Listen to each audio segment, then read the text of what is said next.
இயேசு ஜீவிக்கிறார். சுவிசேஷ ஊழியம் வழங்கும் ஜீவ வார்த்தைகள். பிரியமானவர்களே, ஆண்டவர் இயேசு கிறிஸ்து நாமத்தில் உங்களை யாவரையும் அன்போடு வாழ்த்து வரவேற்கிறோம்.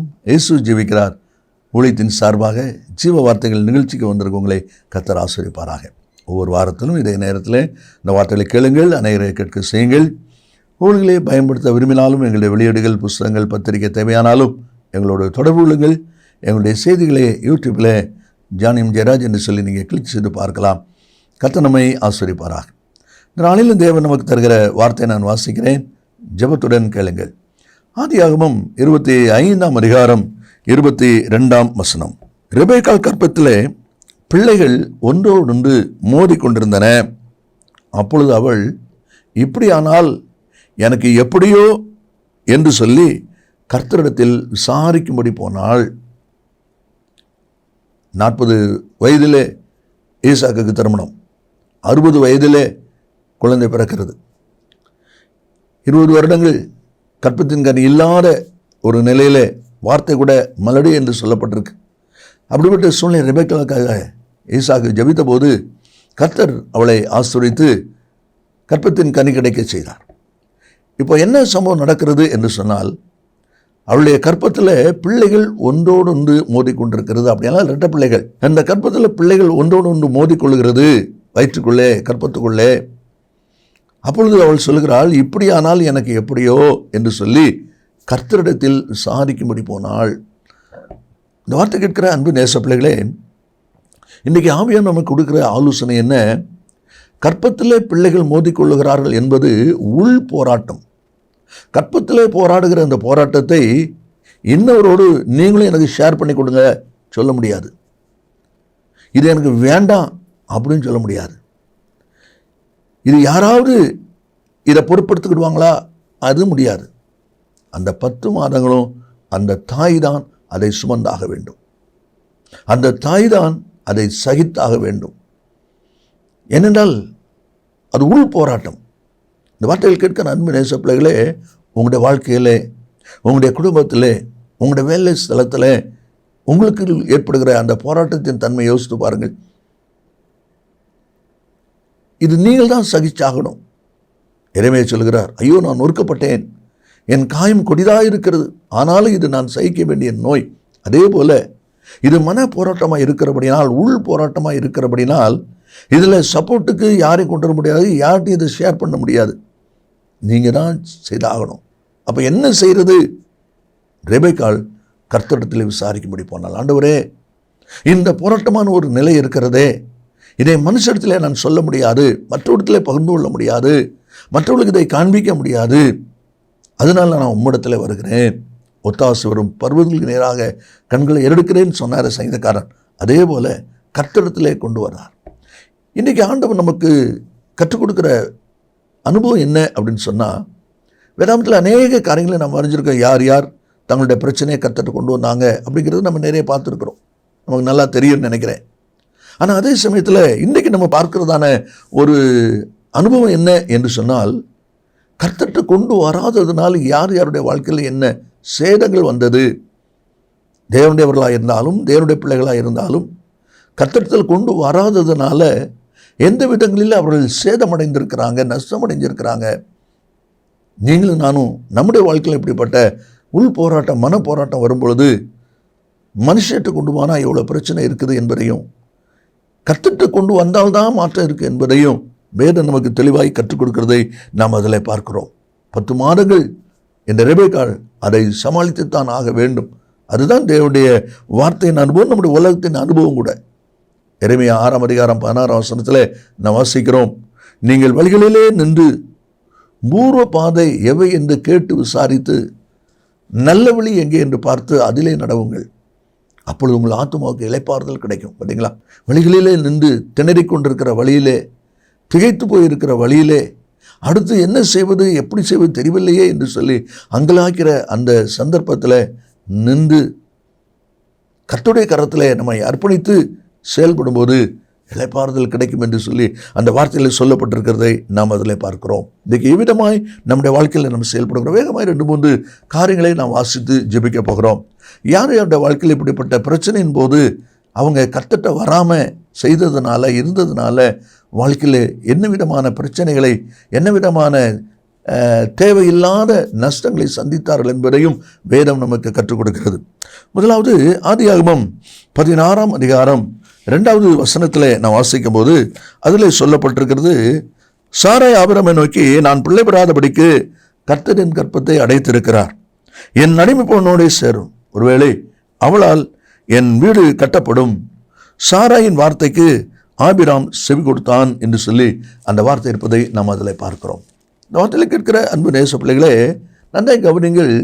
இது 16வது அதிகாரத்தில் நடக்கிற சம்பவம். 15வது அதிகாரத்தில் கூடார வாசலில் இருக்கிற இந்த ஆபிரகாமை கர்த்தர் சந்திக்கிறார். 5ஆம் வசனத்தில் அவனை கூடாரத்தோட்டு வெளியே வான்னு சொல்லி வெளியே கூப்பிட்டு வானத்தை பாருன்னு சொல்லி நட்சத்திரத்தை எண்ண முடியல, இதுபோலும் சந்ததி இருக்கும் கர்த்தர் சொல்லியிருக்கிறார். அப்போ இவன் என்ன பண்ணியிருக்கணும்? கணவன் மனைவிக்குள்ள உள்மோதல் வருது. அப்போ இந்த உள்மோதல் வரும்பொழுது கர்த்தரை விசாரிக்கணும்.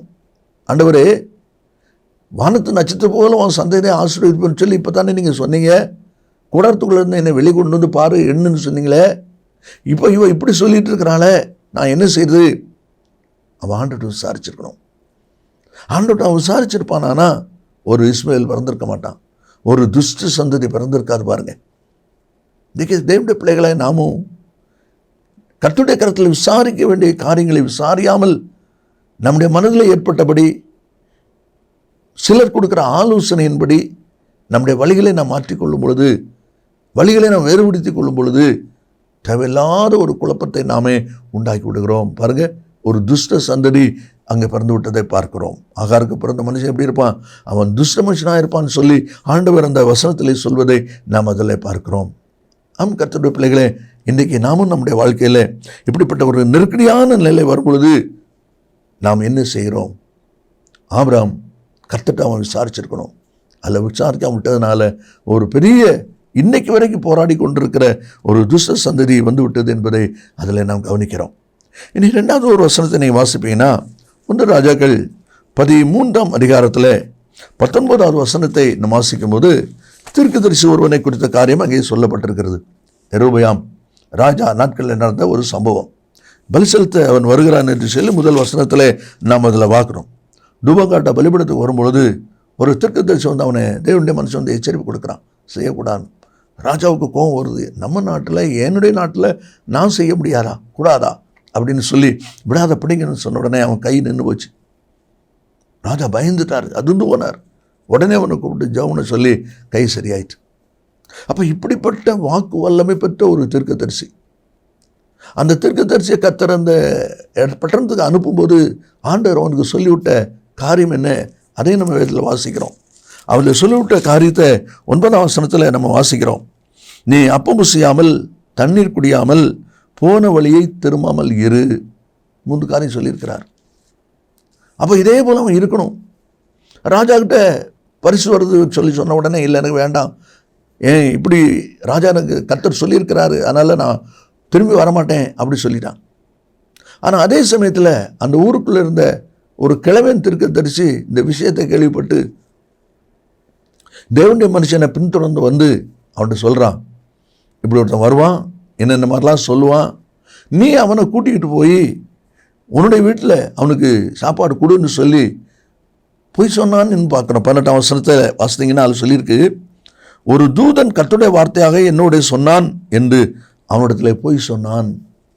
என்ன பண்ணணும்? ரெபெக்காள் கர்த்தத்தில் விசாரிக்கப்படி போனான். ஆண்டவரே, என்னிடத்துல நீங்கள் இப்படி சொன்னீங்க, இந்த மனுஷன் தீர்க்கதரிசின்னு சொல்கிறாரு, தூதன் வந்து சொன்னாருன்னு சொல்கிறாரு, நான் என்ன செய்யணும் அப்படி சொல்லி கேட்டிருக்கணும். அப்படி கேட்டிருந்தா இந்த பொய் சொன்ன நான் கள்ள தீர்க்கதரிசி ஓடியே போயிருப்பான், காணாமல் போயிருப்பான், இவன் மறிச்சு போயிருக்க மாட்டான். பின்னால் நம்ம வாசிக்கிறோம், வருகிற வழியில் அந்த தேவனுடைய மனுஷனை ஒரு சிங்கம் அடித்து போட்டுதுன்னு சொல்லி பார்க்குறோம். எவ்வளோ பரிதமான ஒரு நிர்பந்த நிலைமை ஏற்பட்டுட்டு. காரணம் என்ன? கர்த்தத்தில் விசாரியாததுனால. அப்படியானால் மீட்க முடியாத ஒரு நஷ்டம், மீட்க முடியாத ஒரு கஷ்டம். உங்களுடைய வாழ்க்கை நீங்கள் யோசித்து பாருங்கள். ஆண்டவர் தானே சொன்னார், ஆண்டவர் தான் கேட்டு நம்ம செய்தோம், பின்ன ஏன் இப்படிப்பட்ட ஒரு நஷ்டம் வந்திருக்குது, ஏன் இப்படிப்பட்ட ஒரு சிக்கலை நம்ம மாட்டியிருக்கிறோம் அப்படி யோசிக்கிறீங்களா? நீங்கள் யோசித்து பாருங்கள். எந்த இடத்துல கர்த்தரத்தில் விசாரிக்க வேண்டிய நீங்கள் மனுஷத்தில் விசாரிச்சிங்க. இன்றைக்கு அதை சரி பண்ணுங்க, காரியம் ஜெயமாக இருக்கும். இனி 3வது ஒரு அனுபவத்தை நான் வாசிக்கும் போது, ஆதியாகமம் 3வது அதிகாரத்தில் நான் வரும்பொழுது அதில் சொல்லப்பட்டிருக்கிறது, 3ஆம் அதிகாரம் 6ஆம் வசனத்தில், அந்த ஸ்திரியானவள் விருட்சம் புசிப்புக்கு நல்லதும் பார்வைக்கு இன்பமும் புத்தியை தெளிவிக்கிறதற்கு இச்சிக்கப்படத்தக்க விருட்சமாக இருக்கிறது என்று கண்டு அதன் கனியை புசித்து தன் புருஷனுக்கு கொடுத்தாள், அவனும் புசித்தான். நல்லா யோசித்து பாருங்க, அவ்வளோ நாள் அந்த தோட்டத்தில் இருந்தாங்க, அந்த பழத்தை சாப்பிடணும்னு என்ன வரல. என்னைக்கு சத்துர பிசாசானவன் பேசினானோ அந்த சத்தம் ஏவாளுடைய காதில் விழுந்ததோ அதுக்கு பிறகு அந்த பழம் பார்க்குறதுக்கு அருமையாக இருக்குது, புசிக்கிறதுக்கு ருசியாக இருக்குது. இப்படி பல காரியங்களை நம்ம அதில் பார்க்குறோம். இப்போ அவள் பிடிச்சி சாப்பிட்டா. அவள் சாப்பிட்டது மட்டுமல்ல, ஆதாமுக்கு கொண்டு கொடுத்தா, அவனும் சாப்பிட்டான்னு போட்டிருக்கு. நல்லா யோசித்து பாருங்கள். அந்த அதிகாரத்தில் நீங்கள் வாசித்து பார்த்தீங்கன்னா 2வது அதிகாரம் 17ஆம் வசனத்தில், நன்மை தீமை அறியத்தக்க விருட்சத்தின் கனியை நீ புசிக்க வேண்டாம், அதை புசிக்கும் நாளிலே சாகவே சாவா என்று கட்டளையிட்டார். இந்த வார்த்தை கர்த்தர் சொல்லும் பொழுது தோட்டத்தில் ஏவாள் கிடையாது. அதுக்கு பிறகு தான் ஏவாளே உருவாக்கப்படுறா. ஆனால் இந்த வார்த்தையை ஏவாளிடத்தில் ஆதாம் ஏற்கனவே சொல்லியிருக்கணும். கர்த்தர் சொல்லியிருக்கிறாரு, அதனால இந்த ஒரு பழம் சாப்பிடக்கூடாது. இப்போ இவன் கவனிக்கிறான், ஆண்டவருடைய வார்த்தை சொல்லப்பட்டது, அதை புசிக்க நாளிலே நீ சாகவே சாவாய். ஆதாமும் ஏவாளும் ஒன்று போல, அவளும் ஒரு கையில் பழம் இவ்வளோ கையில் 2 சேர்ந்து அப்படி சாப்பிடலை. அல்லது ஒரே பழத்தில் நீ ஒரு கடி நான் ஒரு கடி அப்படி சாப்பிடலை. அவள் புசித்தாள் முதல்ல, அதுக்கு பிறகு கொண்டு இவன்கிட்ட கொடுத்தா இன்னொரு பழத்தை, அவன் புசித்தான் அப்படி போட்டிருக்கு. என்ன கவனிக்கிறான், புசிக்கு நாளிலே நீ சாகவே சாவாய். அப்போ அவள் சாப்பிட்ட உடனே அவன் செத்துருக்கணும், அவன் சாவலியே அப்படின்னு சொல்லி ஒரு அவன் நினைச்சிருக்கலாம். அதனால இவன் புசிச்சிருக்கலாம். அது எப்படி தான் இருந்தாலும் அவன் தேவனிடத்தில் விசாரிக்கணும், ஆண்டவரே இதை புசிக்கூடாதுன்னு சொன்னீங்க, இப்போ அவள் சாப்பிட்டா என்னையும் சாப்பிட சொல்கிறாளே அப்படின்னு சொல்லி அவன் கேட்டிருப்பானால், கர்த்தரிடத்தில் விசாரித்திருப்பானால் தோட்டத்தை விட்டு விரட்டப்படுகிற ஒரு நிர்பந்தமான நிலைமை ஏற்பட்டிருக்கார். இப்போ தோட்டத்தை விட்டு விரட்டப்படுகிற ஒரு நிலை அவர்களுக்கு வருகிறதை நாம் பார்க்கிறோம். தாங்கள் நிர்வாணிகள் என்று அறிந்து அந்த இலையினால் அவங்க வசனத்தை ஏற்படுத்தி கொண்டாங்க என்று சொல்லி அந்த வசனத்தில் நம்ம வாசிக்கிறோம். அந்த வார்த்தையில் கேட்கிற அன்பு நேச பிள்ளைகளை, நீங்கள் உங்கள் வாழ்க்கையை யோசித்து பாருங்கள், எவ்விதமாய் நீங்கள் செய்கிறீர்கள். இப்படிப்பட்ட சமம் வரும்பொழுது, நெருக்கம் வரும்பொழுது ரெபெக்காள் கர்த்தரிடத்தில் விசாரிக்கும்படி போனால், அதே போல் நாம் கர்த்தரிடத்தில் விசாரிக்கும்படி அழைக்கப்பட்டிருக்கிறோம். ஆண்டவரிடத்தில் விசாரித்தால் அங்கே தெளிவான பதில் கிடைக்கும். நஷ்டங்கள் சேதங்கள் வராதபடி நாம் நம்மை காப்பாற்றிக் கொள்வதற்கு அது ஏதுவாகும். கடைசியாக ஆதியாகமம் 12ஆம் அதிகாரம் 10வது வசனத்தை நாம் வாசிக்கும் போது ஆபிரகாமுடைய வாழ்க்கையில் நடந்த இன்னொரு சம்பவத்தை நாம் அதிலே பார்க்கிறோம். அந்த தேசத்திலே பஞ்சம் உண்டாயிற்று. தேசத்திலே பஞ்சம் கொடிதாக இருந்தபடியால் ஆபிராம் எகிப்து தேசத்திலே தங்கும்படி அவ்விடத்துக்கு போனான் என்று பார்க்கிறோம். அங்கே எகிப்துக்கு போனதுனால என்ன நடந்தது? அங்கே போன உடனே முத அவனுக்கு ஏற்பட்ட பிரச்சனையே தன் மனைவியை எப்படி காப்பாற்றுறது. ஏன்னா அவள் பார்வைக்கு அழகான ஸ்திரீ. அப்போ அவன் சொல்கிறான், நீ பார்வைக்கு அழகுள்ள ஸ்திரீ, அதனால் எகிப்தியர் உன்னையை பார்த்தாங்கன்னா என்ன கொண்டு போட்டுருவாங்க, இவளுடைய புருஷன் அப்படின்னு சொன்னாச்சுன்னா என்னையை கொண்டு போட்டுருவாங்க. அப்போ நான் உயிரோடு இருக்கணும் அப்படின்னு நீ விரும்பினேன்னா, நினச்சேன்னா நீ உன்னை சகோதரின்னு சொல்லணும். பார்த்தீங்களா, இது தேவையில்லாத ஒரு பயம். தன் மனைவியை தன்னுடைய மனைவின்னு சொல்லக்கூடிய ஒரு தைரியம் இல்லாதபடி ஒரு பயம் அவனை ஆட்கொள்ளுகிறதை பார்க்கிறோம். அது மட்டும் இல்லை, 15ஆம் வசனத்தை நீங்கள் வாசித்து பார்த்தீங்கன்னா, சாராய் பார்வோனுடைய அரண்மனைக்கு கொண்டு போகப்பட்டாள். அவளை பிடிச்சி கொண்டு போயிட்டாங்க. அப்போ இப்படிப்பட்ட சம்பவம்லாம் நடக்கிறதுக்கு காரணம், இவன் இருக்க வேண்டிய இடம் விட்டுட்டு எகிப்து போகும்போது பஞ்சம் வருது. நீ என்ன செய்யணும்? கர்த்தர்ட்ட விசாரிக்கணும். சங்கீத புஸ்தகம் 33ஆவது அதிகாரம் 19வது வசனத்தை நம்ம வாசிக்கும் போது, பஞ்சத்தில் அவர்களை உயிரோடு காக்க கர்த்தருடைய கண்கள் அவர் மேல் நோக்கமாக இருக்கிறது. ரூத்து புஸ்தகத்தில் நம்ம வாசிக்கிறோம், பெத்லேமில் பஞ்சம் வந்துட்டுது. நகோமி குடும்பம் மோகம் போயிட்டாங்க. 6ஆம் வருஷத்தில் வாசித்து பார்த்தீங்கன்னா, அந்த தேசத்தில் இருக்கிற ஜனங்களை கர்த்தர் ஆகாரத்தினால் போஷித்தார் என்று சொல்லி பார்க்குறோம். பார்த்தீங்களா, அப்போ பஞ்சம் வருது ஒரு பக்கம் இருந்தாலும் ஆண்டவர் தம்முடைய ஜனத்தை போஷிக்கத்தான் செய்கிறார். ஆனால் அதைத்தான் நம்ம பார்க்கணும் இல்லையா? அதை விட்டுட்டு நம்ம ஒரு இடத்தை தேடும்போது, இப்போ ரூத்து நகோமி குடும்பமும் அங்கே போனதுனால நஷ்டத்தை தான் அவங்க சந்திச்சாங்க. கர்த்தருடைய பிள்ளைகள் ஒருபோதும் தேவனுடைய விசாரியாமல் நம்முடைய இஷ்டத்தை போல நம்ம செய்யக்கூடாது. ஆபிரகாம் சாராவுடைய வார்த்தையின்படி செயல்பட்டதுனால ஒரு துஷ்ட சந்ததி அதில் வந்துவிட்டதை நம்ம அதில் பார்க்கிறோம். அதே போல் தேவனுடைய மனுஷன் கர்த்தரை விசாரிக்காம அவன் பொய் தீர்க்கதரிசி சொன்ன வார்த்தையை நம்பி சாப்பிட்டதுனால அவன் நஷ்டத்தை சந்திக்கிற ஒரு மனுஷனாய் மாறிப்போனான் என்று பார்க்கிறோம். ஆதாமுடைய வாழ்க்கையில் ஏவாளுடைய வார்த்தைக்கு கீழ்ப்படிஞ்சு அதுக்கு ஏற்றுக்கொண்டு கர்த்தரை விசாரிக்காமல் பழத்தை சாப்பிட்டதுனால தோட்டத்தை விட்டு விரட்டப்படுகிற ஒரு நிலை ஏற்பட்டதை பார்க்கிறோம். பஞ்சத்தில் எகிப்துக்கு போனதுனால பயமும் திகிலும் பிடிச்சு பேசக்கூடாத வார்த்தையெல்லாம் அவன் பேசக்கூடிய நிலைமைக்கு வந்துட்டான். இந்த வார்த்தையில் கேட்கிற அன்பு நேச பிள்ளைகளே, இன்றைக்கி ஆவியன் நமக்கு கொடுக்குற வார்த்தை உள் போராட்டம், மன போராட்டம் வரும் பொழுது கர்த்தத்தில் விசாரிங்க, மனுஷத்தில் போவாதீங்க. நாம் ஜெபிப்போமா? இயேசு சீக்கிரம் வரப்போகிறார். நல்ல பிதாவே, உம்மை நன்றியோடு துதிக்கிறோம்.